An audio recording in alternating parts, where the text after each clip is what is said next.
Mahabubnagar bypass రోడ్లో జరిగినటువంటి సంఘటన యాక్సిడెంటు చాలా దురదృష్టకరం, చాలా బాధాకరం. దాదాపు ఇప్పటికే 5 మంది చనిపోయారు, ఇంకా 2-3 కూడా ప్రాణాలతో కొట్టుమిట్టాడుతూ ఉన్నారు. ఒక్కసారి ప్రజలందరూ కూడా ఆలోచన చేయాలి, నిర్లక్ష్యం ఎక్కడ జరిగిందనేది.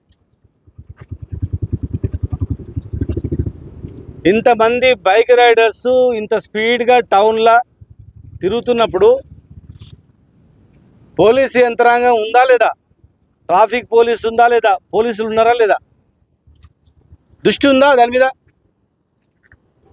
అసలు తెలంగాణ పోలీసు అంటే రాష్ట్రంలో పెద్ద నెంబర్ 1 పేరు ప్రతిష్టలు ఉండేది. 2.5 సంవత్సరాల్లో భ్రష్టు పట్టిపోయింది అంతా. ఇసుక లారీల మీద ఉన్న శ్రద్ధ,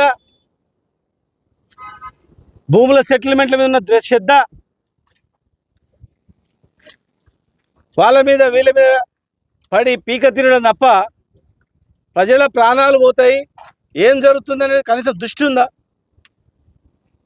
బైపాస్లో కానీ మెయిన్ రోడ్లో కానీ జడ్చర్ల నుంచి మహబూబ్నగర్ వరకు 78 మంది చనిపోయారు. గతంలో చిన్న రోడ్డు ఉండే, కోవిడ్లో పెద్ద రోడ్డు చేసినాం. రోడ్లు వెడల్పు, డివైడర్లు, లైటింగు ఇంత అద్భుతంగా నిర్మించి ట్రాఫిక్ సిగ్నల్స్ కూడా మీరు చూడండి, ట్రాఫిక్ సిగ్నల్స్ కూడా శాంక్షన్ అయ్యి టెండర్ కూడా అయినాయి. ట్రాఫిక్ సిగ్నల్స్ది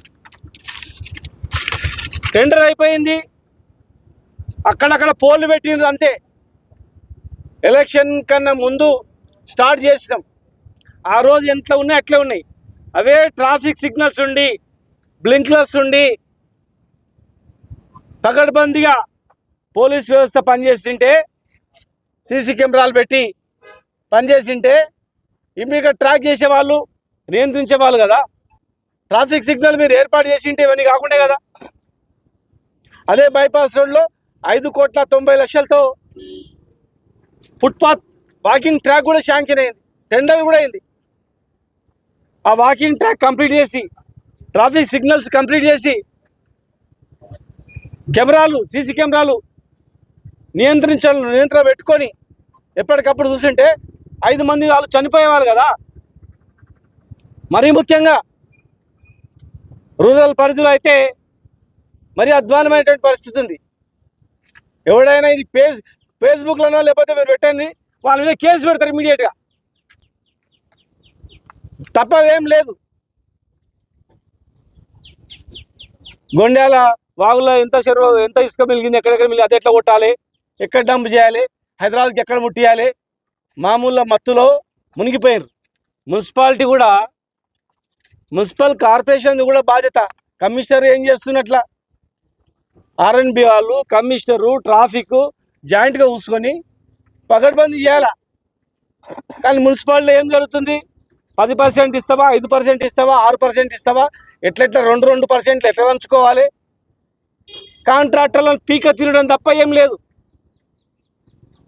మున్సిపాలిటీలో పని చేయాలంటే భయపడుతున్నారు. పర్సెంటేజ్ వీక తినుడు, ఇసుక అమ్ముకునుడు, భూ సెటిల్మెంట్ చేసుడు, ఈ 3 మీద ఎవడైనా వాట్సాప్లో పెడితే వాడిని కేసు పెట్టుడు, ఇది నడుస్తుంది మహబూబ్నగర్లో.